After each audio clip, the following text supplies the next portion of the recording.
आज मेरी ज़मीन की टीम पहुंची है पत्तों की, और पत्तों की में आपको पता है कि पाकिस्तान की सबसे बड़ी नर्सरी इंडस्ट्री है। आज हम पाकिस्तान की सबसे बड़ी नर्सरी इंडस्ट्री के मुतालिक बातचीत करेंगे। अस्सलाम वालेकुम, मेरा नाम तुफैल शरीफ है और आप देख रहे हैं मेरी ज़मीन, पाकिस्तान का पहला यूट्यूब चैनल। और हमारा स्लोगन है मेरी ज़मीन मेरा किसान सरसब्ज़ पाकिस्तान। आज हम पत्तों की नर्सरी में मौजूद हैं जो कि पाकिस्तान की सबसे बड़ी नर्सरी है, और आज हम नर्सरी मालकान के साथ बात करेंगे। अल इमरान नर्सरी आपको मेरा कैमरा दिखा रहा है, उनके मालकान के साथ बात करेंगे, इंपोर्ट एक्सपोर्ट के ऊपर बात करेंगे जी।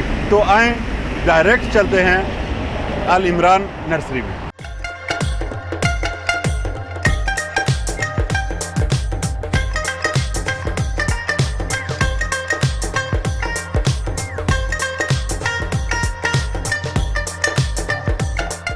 जैसा कि आपने देखा कि आज हम पाकिस्तान की सबसे बड़ी हब, सबसे बड़ी नर्सरी इंडस्ट्री पत्तों की में मौजूद हैं, और हमने जब ये जो मालकान हैं, नर्सरी मालकान, उनसे रब्ता किया तो उन्होंने हमें बड़े ही वालहाना अंदाज़ में वेलकम किया। आपने देखा भी कैसे उन्होंने हमें रिसीव किया। और अभी हमारा जो सेगमेंट है वो हम उसको आगे बढ़ाते हैं। हम कुछ बातचीत उनके साथ करते हैं, कैसे ये लोग ग्रो करते हैं, कैसे ये लोग इंपोर्ट करते हैं प्लांट्स को, कैसे ये लोग अपनी जो प्रोडक्शन है उसको बढ़ाते हैं, कैसे कैसे लोग इनके पास आते हैं जो कि सरसब्ज़ पाकिस्तान चाहते हैं, इनके मसाइल क्या हैं, ये हम इनसे पूछते हैं। सबसे पहले आज जो हमारे साथ गेस्ट मौजूद हैं उनमें अल अज़ीज़ नर्सरी के ऑनर अबू बकर मौजूद हैं, और अल इमरान नर्सरी के जो ऑनर हैं उनका नाम है शौकत लाला, और उसके साथ साथ मोहम्मद आसिफ हमारे साथ मौजूद हैं,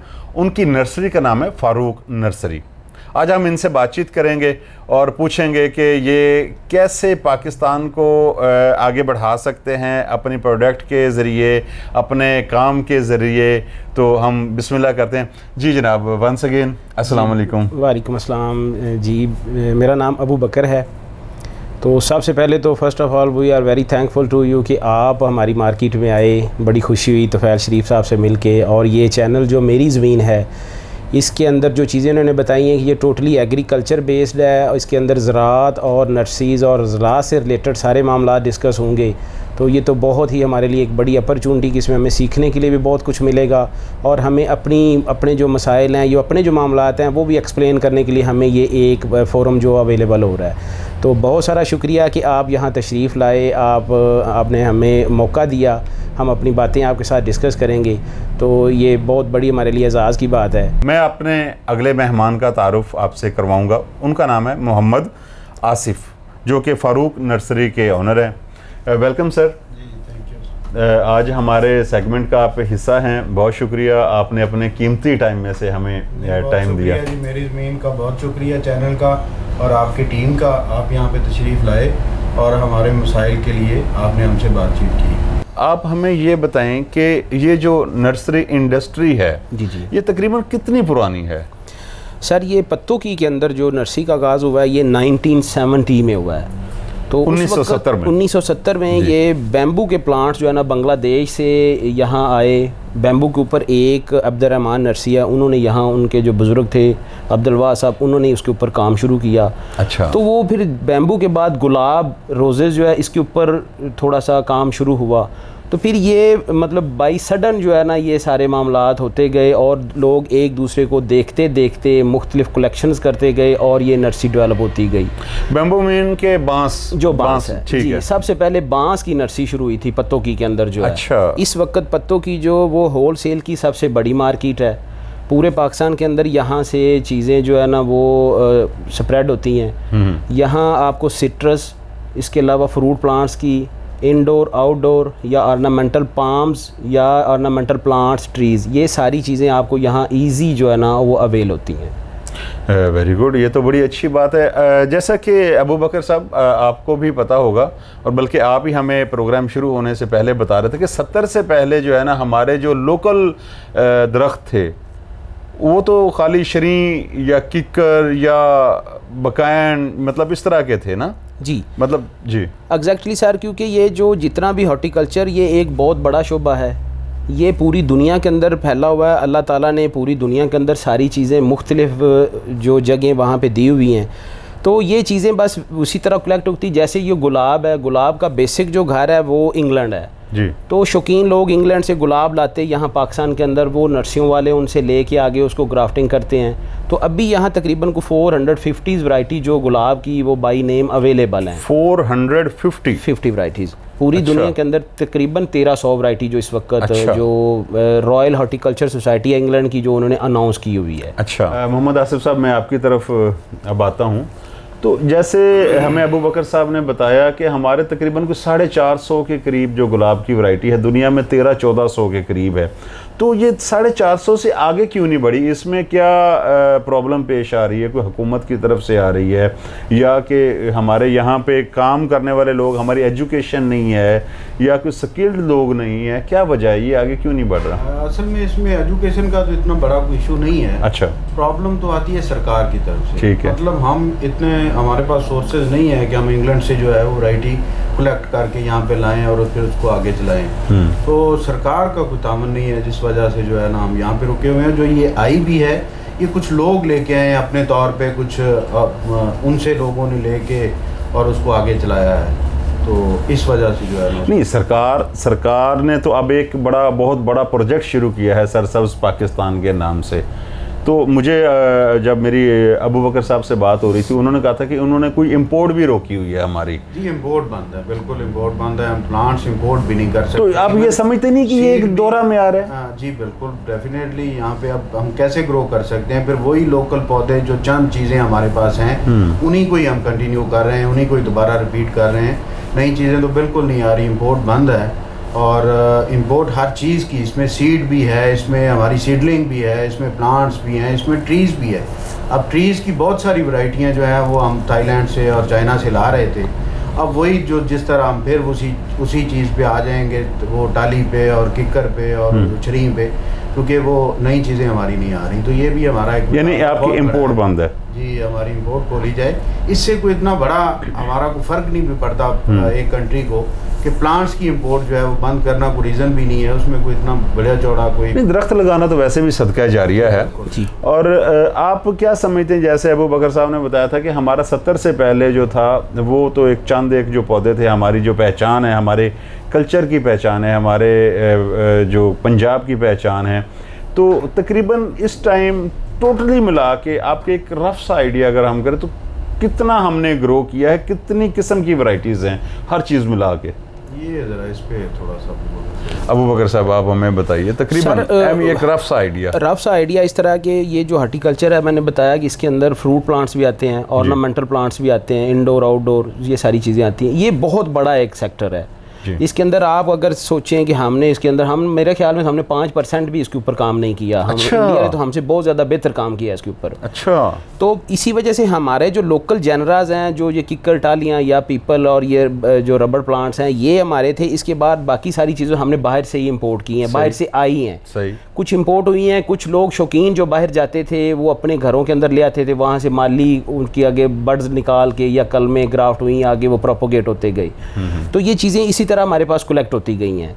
तो अभी इसका कोई भी एक डेटा अवेलेबल नहीं है कि हमारे पास कितनी इकसाम, हमारे पास डेटा वो बड़ा ये ना पंचिंग पॉइंट है कि हमने दुनिया ने जो काम किया है उसके मुताबिक हमारा 5% भी हिस्सा नहीं बनता। लेकिन उसके बावजूद पत्तों की नर्सरी जो है वो मैशियत की एक रीढ़ की हड्डी बनती जा रही है। लेकिन अबू बकर साहब का ये कहना है कि 5% भी नहीं है। अगर हुकूमत हमारे जो है ना वो सपोर्ट करती है। असल में सर हमारी बात किस्मती यही थी कि आज तक हुकूमत ने तो हमारी तरफ देखा ही नहीं है कि ये भी कोई काम है। हालांकि हमारा बहुत सारे प्लांट्स एक्सपोर्ट होके अफ़गानिस्तान भी जा रहे हैं, यूएई में भी जा रहे हैं।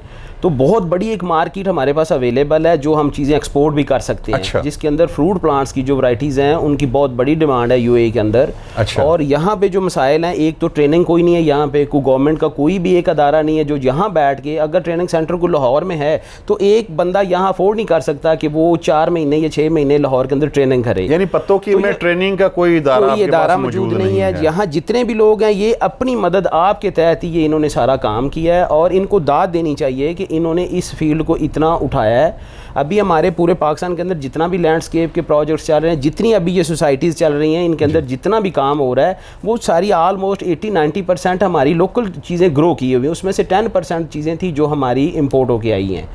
लेकिन अभी जो आसिफ साहब ने बताया कि इंपोर्ट बंद किया है, तो उसमें हमारा सबसे बड़ा लॉस ये हो रहा है कि जो हमारी नई वैरायटीज़ बाहर से आ रही थी वो अभी हमारी बंद हैं। अगर एक चीज़ का मदर प्लांट हमें नहीं मिलेगा तो हम उसको आगे फर्दर नहीं चला सकते, हम उसको प्रोपोगेट नहीं कर सकते। तो ये एक हमारे लिए बहुत बड़ा इशू है कि जिसके ऊपर गवर्नमेंट ने मुकम्मल जो है ना इसको बंद किया हुआ है। हमारा जो प्लांट प्रोटेक्शन का डिपार्टमेंट है वो कोई भी बात सुनने को तैयार नहीं है कि इसके ऊपर हमारे साथ कोई बातचीत की जाए कि अगर उसके उनका एक कभी तो कहते हैं जी कि ये IMF की तरफ से है कि कुछ चीज़ों के ऊपर प्रेशर लेके आए हम इंपोर्ट के ऊपर, जो हमारा इंपोर्ट बिल था, जो ट्रेड डेफिसिट था उसके ऊपर। सेकंड कभी वो कहते हैं जी कि आप PRA वैरायटीज़ का करवाएं जो पेस्ट रिस्क असेसमेंट होता है। तो PRA एक लॉन्ग प्रोसेस, एक प्रोसीजर है जो वैरायटीज़ के ऊपर होता है और होना भी चाहिए। अब we are agree with them, but इसका असल इशू ये है कि वो गवर्नमेंट लेवल टू PRA आपने बताया है, इसके मुतालिक जो हमारी लेबोरेटरीज हैं वो मौजूद हैं पाकिस्तान में, प्रॉपर लोग क्वालिफाइड हैं? नहीं सर, यहाँ पे हम अपनी ना गंदम का PRA आज तक कर सके। हमारा मैंगो कितना एक्सपोर्ट हो रहा है, हम पिछले 40 साल से मैंगो का PRA नहीं कर सके। हमने किसी कंट्री को अपना PRA करके नहीं दिया, तो हम दूसरों से डिमांड कर रहे हैं कि आप हमें PRA करके दें। PRA पेस्ट रिस्क असेसमेंट जो है ये गवर्नमेंट लेवल टू गवर्नमेंट एक डायलॉग है, वो वहाँ पर जब ये मामला होंगे तो उसका कोई सोल्यूशन निकल सकता है। ये कभी भी प्राइवेट सेक्टर का कोई बंदा इसको नहीं करवा सकता कि मैं कहूं कि मैं चाइना चला जाऊंगा तो मैं PRA करवा के ले आऊं, तो ये पॉसिबल नहीं है। ये गवर्नमेंट का काम है, इस वजह से इन्होंने इसको बंद किया हुआ है। ये तो जी दाद जाती है इन सब लोगों को जो यहाँ बैठे हुए हैं और इनके पास मसाइल ही मसाइल हैं, लेकिन उसको ये पसे पुश्त डाल के अपनी जो तरक्की की गाड़ी है उसको धकेलने की, आगे धकेलने की कोशिश कर रहे हैं, चाहे इनके पास उसके लिए फ्यूल है या नहीं है, लेकिन ये बड़ी दाद जाती है इनके पास। अभी हम वापस आते हैं एजुकेशन की तरफ कि आपके ये जो लोग हैं जो ग्राफ्टिंग करते हैं या इस तरह के जो लोग हैं जो आपके साथ जुड़े हुए हैं, जिनका रोज़ी रोटी जुड़ा हुआ, इनको आप क्या बाकायदा ट्रेनिंग दिलवाते हैं या ये एक दूसरे सीना बसीना सीख के आगे चल रहे हैं? जी, ये एक दूसरे से सीखते हैं, लेकिन ये बड़े स्पेशल लोग हैं। अच्छा। मतलब अपने काम में बड़े एक्सपर्ट हैं और सीख जाते हैं। कुछ टाइम बाद उससे नीचे वाला सीख जाता है और सीखते सीखते एक दूसरे को सिखाते हुए इनकी उम्रें गुजर जाती हैं। इनके पेरेंट्स यही काम करते थे, बर्डिंग करते थे, प्लांट्स तैयार करते थे उनकी जो है, और दूसरे फिर इनकी नीचे वाली जो नस्ल है वो भी इसी तरह चलती जाती है। तो ये बड़े स्पेशल लोग हैं हमारे पास चंद लोग जो ये काम कर रहे हैं। फिर यहाँ पे लेबर बहुत ज़्यादा है लेकिन बड़ी एक्सपर्ट है, यहाँ पे सीखी है, सीखते हुए यहाँ पे काम, और रोज़गार भी यहाँ पे अच्छा है उनके लिए। अच्छा, जो लोग कहते हैं कि रोज़गार नहीं है जी पाकिस्तान में, जी मजदूर को रोज़ी नहीं मिल रही यहाँ पे, और असल में यहाँ पे थोड़ा सा काम ये है कि आम मजदूर तो हमारे पास काम नहीं कर सकता। सही। कुछ स्पेशल होगा जो सीखेगा इस फील्ड को और फिर ही वो यहाँ पे कंटिन्यू करता है, और जो यहाँ पे कर रहे हैं वो अच्छा कर रहे हैं। अभी मैं देख रहा हूँ आसिफ साहब कि आज चूँकि सोशल मीडिया का दौर है और मैक्सिमम लोगों की जो रोज़ी रोटी है वो सोशल मीडिया के साथ जुड़ी हुई है। पहले तो ये था कि एक दुकान है या कोई भी पॉइंट है वहाँ लोग आते हैं, वो अपनी चीज़ ले जाते हैं। अब ऑनलाइन भी जो है ना उसकी सेल परचेज़ हो रही है, तो इसका जो है बेनिफिट आपको कितने % मिल रहा है? असल में हमारा ये बेसिकली ये ऐसा चीज़ है कि एक छोटा सा गमला भी आप लेते हैं तो उसका वेट है 10 kg, तो वो हम वो उसको शिपमेंट नहीं उसकी करवा सकते TCS वगैरह या इस तरह की कोई लेबर्ट से या किसी और कंपनी से, महंगा पड़ जाएगा वो। अब महंगा पड़ जाएगा। इसके लिए फिर गाड़ी जाती है, गाड़ी छोटी पिकअप है, मजदा है, फिर शाजोर है, फिर ट्रक हैं, उनके ज़रिए ये ट्रांसफ़र हो सकते हैं। तो इसलिए इसमें थोड़ी सी प्रॉब्लम ये है वो दूसरे शहरों में देते जाते हैं जहाँ जिसको जितनी ज़रूरत होती है। एक दो पौधे हम ऑनलाइन नहीं कर सकते, ये होता नहीं है। हाँ, सिटीज़ में छोटी नर्सरीज जो हैं वो कर रही हैं, या उस पर ये है कि छोटे पौधे बिल्कुल छोटे जैसे कैक्टस जी। कैक्टस के पौधे हो जाएं तो वो हो सकते हैं ऑनलाइन, उसको आप कर सकते हैं। ज़्यादातर कौन से पौधे हैं जो आप इंपोर्ट करते हैं?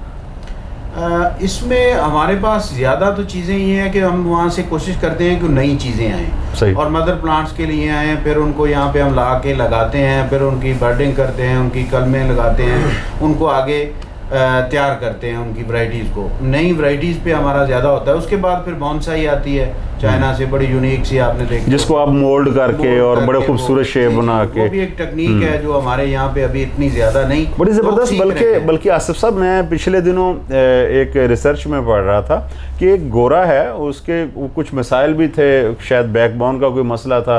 खैर उसने उसको अपना वो प्रॉब्लम नहीं बनाया। उसने क्या किया कि पौधे उगाए और उसको मोल्ड इस तरह से किया कि वो उगते हुए फर्नीचर बन गए। आपने भी शायद पढ़ा होगा। तो क्यों, मतलब उसकी वो फर्नीचर काटता है, 3 साल बाद उसकी वो होती है, मतलब पककर तैयार होती है फसल उसकी, और वो फर्नीचर काटता है उसको, थोड़ा उसको तराश खराश के, उसका वो बहुत महंगा बिक जाता है। देखिए यही प्रॉब्लम हम कर रहे हैं ना। हमें अब पता नहीं है। मैं जाता हूँ वहाँ पे, हमारे यहाँ से कोई टीम विजिटर भेजें, यहाँ से नर्सरियों वालों को भेजें ऑस्ट्रेलिया में, हॉलैंड में, चाइना में, थाईलैंड में, कि आप सीख के आएँ वहाँ पे कैसे लोग तैयार कर रहे हैं, ये जो बॉन्साई कैसे तैयार हो रही है। तो यहाँ पे आके फिर हम अपना जो है वो ट्राई करें, उसको सीखने की कोशिश। बेसिकली तो ये वही टर्म वही है ना, बॉन्साई वाली है कि उसने उसको उसी तरह से मोल्ड किया। फिर नर्सरियों वाले जो हैं वो इतने अवसर नहीं रखते कि वो चाइना जाके और वहाँ पे स्टे करके तो फिर ये चीज़ें सीख के आएँ। तो ये भी प्रॉब्लम है इसके लिए भी। अच्छा, ये बड़ी मज़ेदार बात है। प्रोग्राम से पहले मैं अबू बकर से बात कर रहा था, तो उन्होंने मुझे बताया कि बहुत सारे प्लांट्स ऐसे आते हैं जिसकी हम ग्राफ्टिंग करते हैं, फिर आगे बढ़ता है। हमारे पास एक टीम आई, उसने कहा जी आप ये करें, तो वो मैं खुद नहीं बताना चाहता, वो मैं अबू बकर जी को कहूँगा कि आप बताएं कि वो कौन सी टीम थी जो आई और उसने टेक्निकल चीज़ें क्या आपको जो है ना बताई। फिर आपने वो क्या कि 1-3 प्लांट्स जो आपने इंपोर्ट किए उसकी ग्राफ्टिंग कैसे हुई, वो थोड़ी सी, मैं सिर्फ ये अपना टैलेंट आपको दिखाना चाहता हूँ, बताना चाहता हूँ कि हमारे पाकिस्तान के अंदर कितना टैलेंट है। और अगर हमें उसके साथ साथ एजुकेशन मिल जाए, हमें उसकी सपोर्ट मिल जाए, रोज़ी रोटी के सिलसिले बेहतर हो जाए, कोई टेंशन ना रहे, तो हम कितना आगे जा सकते हैं, वो ज़रा बताइएगा अबू बकर साहब। जी सर, ये लास्ट ईयर में जो है ये फ्लोरिकल्चर डिपार्टमेंट है पंजाब का, इन्होंने एक ट्रेनिंग सेशन जो यहाँ पे रखा था, तो हॉलैंड से इन्होंने एक जो गोरा हायर किया हुआ था, उन्होंने हमारे को 25 लोग नर्सियों वाले हमने सेलेक्ट किए थे जिनकी हमने ट्रेनिंग करवाई को 15 दिन की। तो उस ट्रेनिंग के अंदर मतलब जाहिर सी बात है वो अपने स्टैंडर्ड के लिहाज से ट्रेनिंग देते हैं ना, मतलब हॉलैंड का स्टैंडर्ड और है, हमारा ग्रोन रूट्स और हैं। तो उन्होंने हमें बहुत सारी चीज़ें सिखाई, बहुत सारी हमें भी समझ आई उनकी, मतलब वो बड़ा अच्छा एक स्टेप था। और यही हमारी रिक्वायरमेंट है कि अगर पत्तों की के अंदर कोई ट्रेनिंग सेंटर गवर्नमेंट का हो जो हमें गाइड करे, क्योंकि अभी सबसे बड़ा मसला जो हमारे शहरों के अंदर आ रहा है वो मालियों का है। तो कोई मतलब वो एजुकेटेड माली आपको नहीं अवेल होता ना, मतलब लोग जिसके पास कोई रोज़गार नहीं होता वो माली बन जाता है, लेकिन वो एक प्रोफेशनल माली नहीं हो सकता। प्रोफेशनल माली देखने हैं तो इधर पत्तों की में आए हैं। तो वो गोरा जब हमने ट्रेनिंग करवा रहा था वो मुझे बता रहा था कि आप जो है ना वो जब ग्राफ्टिंग करते हैं तो आपका जो चाकू है वो स्टेरिलाइज्ड हो, उसके बाद जो आप बड्स उतार रहे हैं, कलमें उतार रहे हैं, आप उसको पहले स्टेरिलाइज्ड करें, फिर आप उसको पौधे के ऊपर लेके जाएं। तो फिर मैंने उसको एक क्वेश्चन ये रेज़ किया और मैंने उसको बताई बात कि हमारे यहाँ पे जो माली ग्राफ्ट कर रहे होते हैं वो जब बड्स उतार रहे होते हैं तो वो अपने मुंह के अंदर बड्स को रख रहे होते हैं, वो 15-20 बड्स मुंह के अंदर रख के फिर आगे ग्राफ्टिंग दोबारा शुरू करते हैं और मुंह से निकाल के वो ग्राफ्ट कर रहे होते हैं और उनका रिजल्ट 100% होता है। यहाँ ऐसे ऐसे प्रोफेशनल और इतने ज़बरदस्त किस्म के माली मौजूद हैं जो आप दुनिया जहान का कोई भी पौधा ले आएँ उसको इंशाल्लाह आपको प्रोपोगेट करके दे देंगी। अभी मैं आज सुबह ही अपने एक माली को एक सफोरा का एक रेड कलर मेरे पास आया था और 3 पौधे में लेके आया था थाईलैंड से, तो मैं उसको दिखा रहा था कि यार इसको आगे कैसे करना है जी। तो वो देख के उसने सारी कलमें चेक की, तो उसने कहा जी ये मैं आज इसका वेदर बिल्कुल आजकल ये जो रेनिंग सीजन है वेदर पर परफेक्ट है, तो मैं इसको ग्राफ्ट करता हूँ, ये 100% रिजल्ट देगा और मैं इसके बड्स आज ही उतारता हूँ। और मेरे ख्याल में उसने को आज 50 प्लांट्स जो है ना उसके वो ग्राफ्ट किए हैं। अच्छा। और इंशाल्लाह ताला वो उसका को 98% रिजल्ट होगा, मुझे 100% उम्मीद है जी इंशाल्लाह जी। ये आज जो इन्होंने एक्सपेरिमेंट किया है, जो तजर्बा किया है, हम अगले सेशन में आके वो जो 50 प्लांट्स हैं उनमें अगर जितने सेल हो गए होंगे वो ठीक है, अगर सेल हो गए तो डेफिनेटली उसकी नर्सरी आगे तैयार होगी, तो हम वो भी देखेंगे। और अब हम जो है आगे चलते हैं, देखते हैं कि ये जो पत्तों की नर्सरी है इसमें प्लांट्स कितनी किस्म के हैं, क्या क्या हैं, कैसे काम हो रहे हैं। तो हम चलते हैं जी नर्सरी में।